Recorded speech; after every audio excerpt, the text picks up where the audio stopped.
Hello, that's me again, and if you're watching this, you know there's a reason I'm here. So let's start with some purely military news, albeit, let's say this, military political news. And of course, the huge focus, so to speak, is on this letter by 40 GOP senators who urge Biden to send Polish warplanes to Ukraine.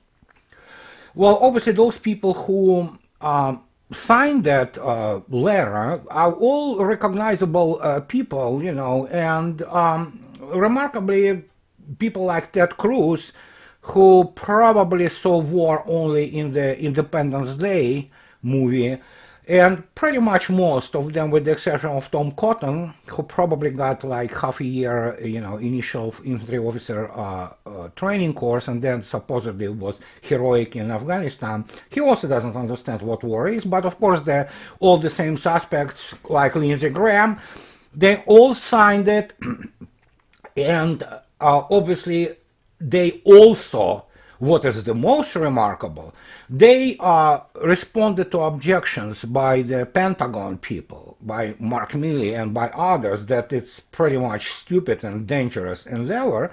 They said, oh, it doesn't matter. Well, it tells you one thing about here. Not only they are not aware of the real situation on the ground there, although I would say Pentagon people definitely more aware, and there is a reason why they say this to them, to not commit this stupidity. And now Poles themselves say, no way. And Poland tries to avoid sending any planes to be party to this conflict with all it can. So in this particular case, we can say that it's a knee-jerk reaction. It's the act of desperation. And there could be also the reaction on the getting a whiff, getting a little bit of sense of where the wind blows in Ukraine. And that probably starts with basic grasp of what Russia is trying to accomplish and why, as usual, most Western, especially American so-called experts, most of them are not experts, even those who actually probably have some military background, they do not understand what they are talking about, but they begin to grasp, I think, the simple fact that Russia Day is not to occupy Ukraine. And when Vladimir Putin stated two political objectives, demilitarization and denazification of Ukraine, he meant what he said. Obviously, for a Western politician, it's absolutely inconceivable to say the truth or to say something what he or she thinks, because if you say this, you're not going to get elected, you're going to be crushed by the totally corrupt mainstream media, and also basically those one-cell creatures which run there. They don't understand anything there, basically. However, the Russian plan and Russian objectives are being met very successfully, and I think so they're pretty much on target date-wise and time-wise. And with the fall of Volnovakha yesterday, and I mean fall, it was absolutely clear it's under full control of the LDNR and Russian forces, and that cuts number of the highways and routes which would still possibly could supply some of the cauldron, the surrounded bulk of Ukrainian troops in the eastern part of Ukraine, and of course the Mariupol group, where the Azov, much reduced from since then, is trying to take the last stand, obviously using civilian people as their human shield.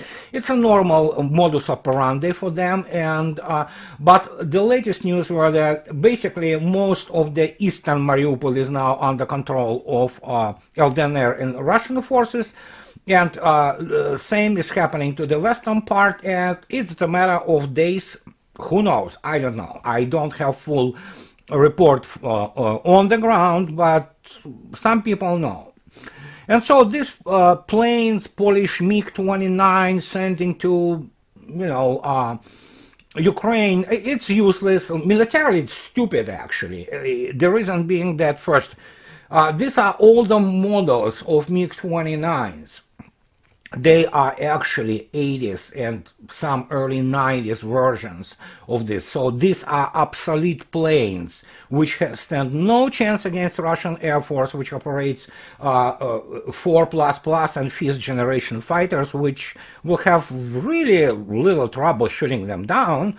And then, of course, it makes Poland or whatever the other country decides to place them and base them on their airfields party to a war, and it will be basically assaulted, it will be attacked by Russia, and Russia will wipe out those planes one way or another. But then again, there's American politicians who are not privy to any kind of the military science except of the beaten to death cliches, and that is why they cannot predict, the next bubble movement. Forget about giving the proper forecast on the military affairs and how the military operation, in this particular case of Russia, is developing. And it's developing quite well. And evidently, I listened to that Alexander Mercouris, I listened to him periodically, and he said that evidently the London Times begin to admit that, the situation is pretty bad for Ukrainian forces. Well, it was bad already. A week ago, it was clear. They will be encircled, which they are encircled now, and they will be annihilated. But Russians do this in a very deliberate manner, and they open humanitarian corridor, try to get as many civilians as possible, then close them down. And from what I see, even today when I saw Russian and LDNR military correspondents driving through Volnovakha, the town is pretty well preserved, more or less. And if you look at Melitopol also, which is now fully controlled, it's fine. Streetlights work, cars driving. Of course, people are very, very tense, considering the fact that VSU, the Ukrainian forces, are known to use the old .U tactical ballistic missiles on the civilian population, but already, even today, the 2 .Us have been shot down by Russian air defense.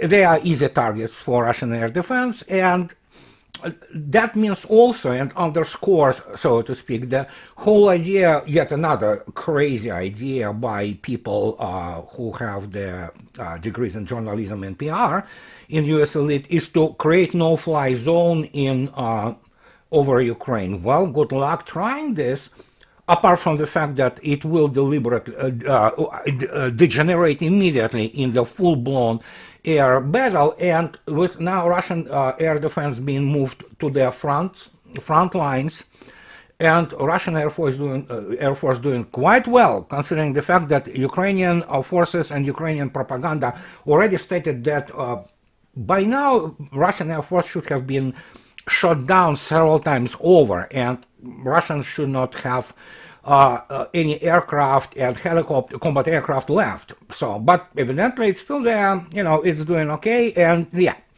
But Western media and Western politicum, they prefer to, basically drink the Kool-Aid of the atrocious Ukrainian propaganda, which is risible. And they fall for the fakes, and the only reason they do that is because they cannot admit that it's lost for them. And again, Mr. Zelensky, who is a puppet, he is nobody. People have to remember this. He's just basically mouthpiece for White House and the forces in the United States which drive this whole conflict. He's now, again, he reiterated his stance that, oh yeah, we don't want NATO and we don't want this and that, so which Russia really wanted from the get-go. But again, Putin, he says what he says, and even Lavrov confirms now, yeah, Zelensky can stop this operation, just give a call. He will not give the call, because Zelensky is merely the public intermediary between Russia and the United States, and the United States knows that it's losing militarily, because obviously it is again paraded as militarily impotent, and that's the thing which many people don't understand in the United States. In the world, they can see clearly, it's Afghanistan 2.0 with much bigger geopolitical consequences. And as the result, so we have what we have, this non-stop propaganda and hysteria, and they should be hysterical, especially now against the background of those biolabs discovered, and Russia will not allow this issue to go away. It doesn't matter whatever United Nations does, all will be tied to the publicity of the War Crimes Tribunal. And again, I think it's going to be set up in Donetsk, because LDNR, I believe they do have death penalty. Russia doesn't, although who knows, Russia may, change it, and probably will at some point of time. But here is the situation. The cauldrons, which are actually now several cauldrons, they were like one huge cauldron of the bulk of the Ukrainian forces surrounded a week or so ago in the eastern Ukraine, in Donbas republics. Now they are, that huge cauldron have been split into several smaller ones, and they're being reduced as we speak. And as usual, US media and Western mainstream media, they are in the wrong place at the wrong time, and they continue to spew all this BS, basically, not understanding how risible they are. So, but it is what it is. So, situation is good, and Mariupol should fall, as I said, in a few days. So, and that will be it pretty much anyhow. But let's talk about something which is absolutely stunning, and this is, so to speak, all this economic talk, all this monetary talk. I will start with a simple thing, and I already spoke about it, and that was about France. Say, how France is related to all that? Very simple.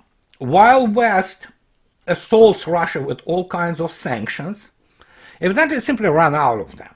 And looks like there is an ambivalence about Russian hydrocarbons, oil and gas being delivered to EU, because EU cannot exist without it. So, but there is a very interesting, seemingly unimportant piece of news. Obviously, it will never be reported in the West, but Russian huge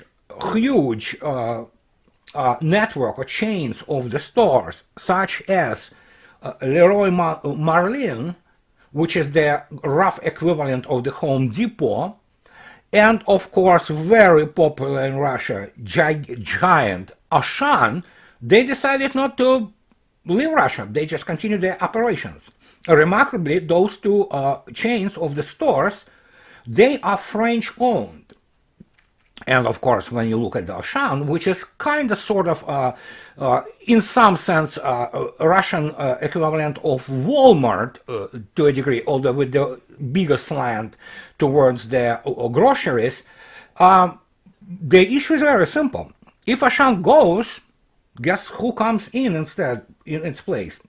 Russia has its own gigantic grocery store chains, such as Magnit, such as Lenta, and all kinds of things of that. So yeah, if they go, they're not coming back. So the same goes for Leroy Merlin, or Leroy Merlin, as Russians call it in a French manner.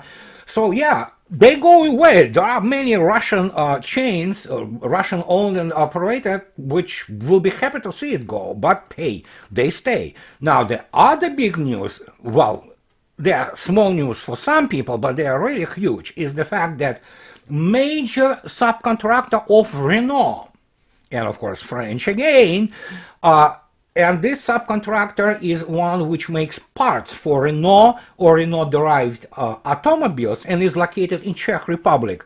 It categorically said, we're not going anywhere, we stay in Russia, and guess what? The same goes for Renault, which will be only happy to see German automakers go. And actually, this is happening right now, and Russians love Renault, and, even the Lada Vesta, which is very popular, it's a really good car. I mean, it's no gimmicks, just middle of the road, just good, automobile, which is produced in Russia, and of course uses some parts which produced by actually this Renault subcontractor from Czech Republic. Well, guess what? It's also, to a degree, a Renault-derived model, albeit it's much bigger Russian input in it. So, and as you can see yourself, French are really kind of, playing this game because they understood that, hey, once Germany kicked out, I mean, hey, we have a chance to expand.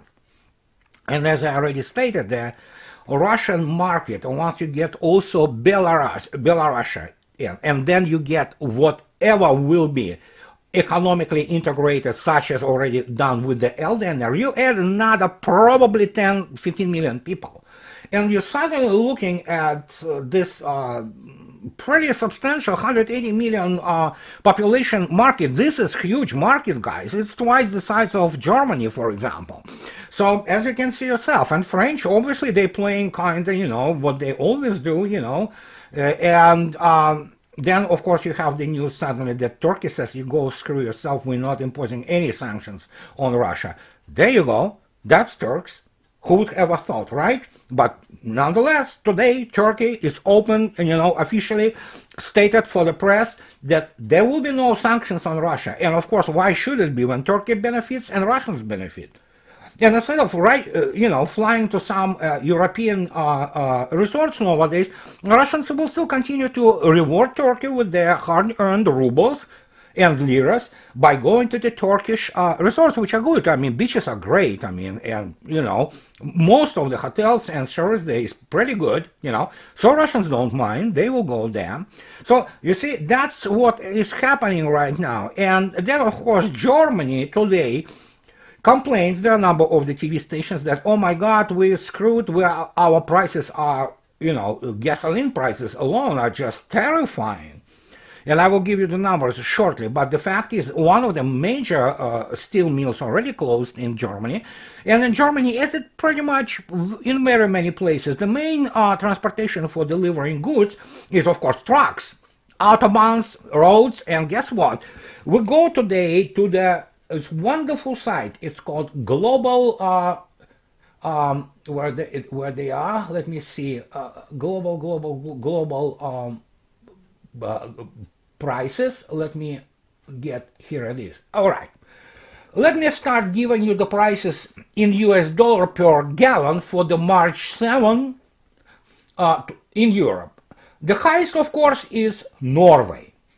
The gallon of gasoline in Norway today is $10.19. Denmark follows with $9.09. Sweden with $8. While Germany is, I believe, 6 from the bottom. It's $8.26. So if you think so that transporting that gasoline, diesel actually is even higher. So it's probably around $9. If you think that this economy is sustainable and you can continue to drive it, to deliver things like that, well, good luck with that.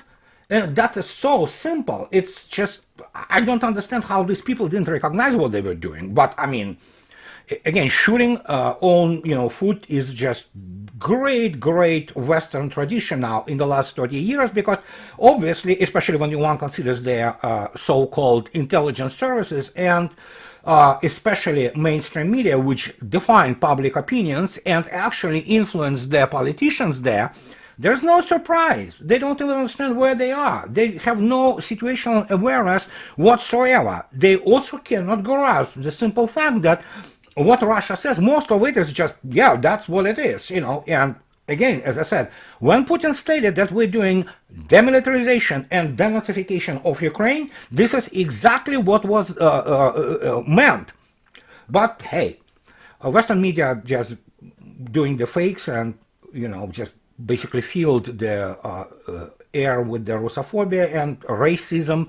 And for Russians, in Europe especially, it's hard because it's standard classic European racism, and Russians are viewed as subhumans. So, and in this particular case, yeah, I have to return back to what I wrote for many years now. I write it for oh my god, a lot, 8 years at least in public space, and it's the fact that many people in West, especially their political elites, they do not recognize what is happening in Russia and what was happening in Russia. And it is the fact that they still reside in this Cold War, and thinking like my generation, for example, we were affected by the Western culture, Western pop culture, Western consumerism, and things like that. And this was actually a major driving force behind the collapse of the communism and eventual dissolution of the Soviet Union. But first, the West doesn't recognize it's not that West anymore, and Russians are actually better informed than anybody in the West. And I will reiterate the point I'm on the record for many years. I never encountered the scope and depth of the contempt of Russian people towards West and Westerners in my life. That's what they don't understand.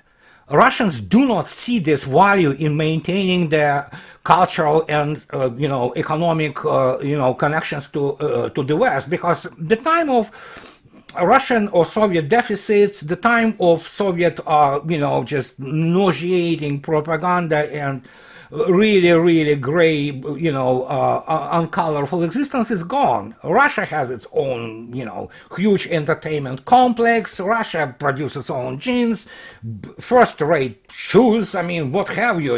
Just basically that's what it is. You can buy anything in Russia, So, and that's what they don't understand. And they think that, there is a, because they communicate only with the fringe, very small minority of the, those people who just worship the West, and especially so-called opposition and liberals in Russia, who tell them what they want to hear, how they are admired, how they are great, and, well, they are not, and they are not admired. And again, that's the whole thing. If you ask me on the overall type of attitudes towards the modern West, most likely the overwhelming majority of Russians not just have a contemptuous attitude towards it. Many people hate it. They hate modern European culture, and they do not want to deal with it anymore. They will be happy only till the new cultural Iron Curtain descends between Russia and the West, Europe especially. So yes, it is what it is. That's the situation.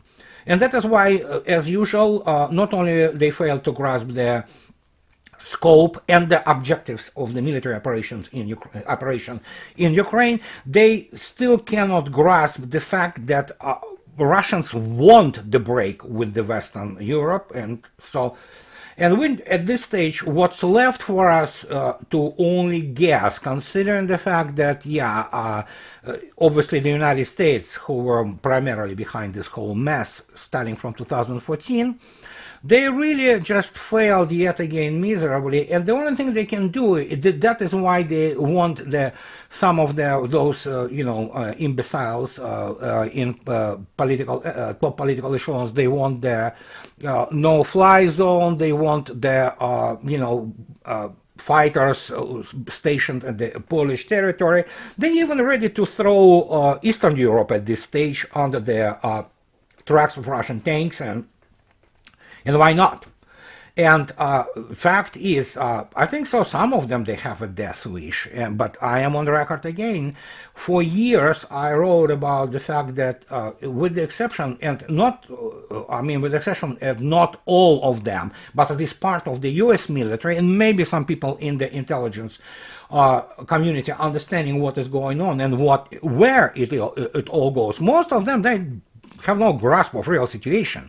They don't have any military background. They don't understand how military operations are planned, how they are executed, and why Russia does what it does. And so it is what it is. What can I say about this? And this is what I wanted to talk about today to you guys. And because of the weekend, I might go online on this weekend if obviously Russians and Eldon Air Forces, but let's call them Russian forces. Eldon Air Forces are Russian forces in essence, so let's call them Russian forces. So once they get Mariupol, which is already half basically under control, so if it falls, it will be very interesting to see what's left of the Azov battalion, which is being physically annihilated, and we'll see what other new, so to speak, streams of information will appear out of the liberated Mariupol. That will be really interesting, because obviously we're talking at some serious issue of atrocities and crimes against humanity, which are committed by the primarily nationalist, ultra-nationalist, and neo-Nazi formations of Ukraine, and somewhat by VSU, by armed forces of Ukraine. So that's what I wanted to talk about today, and I hope so you do not forget to subscribe and support me on Patreon. And what I can say, just have a nice weekend. Everybody needs to rest, and so I'll talk to you later, guys. Have a nice day. Bye-bye.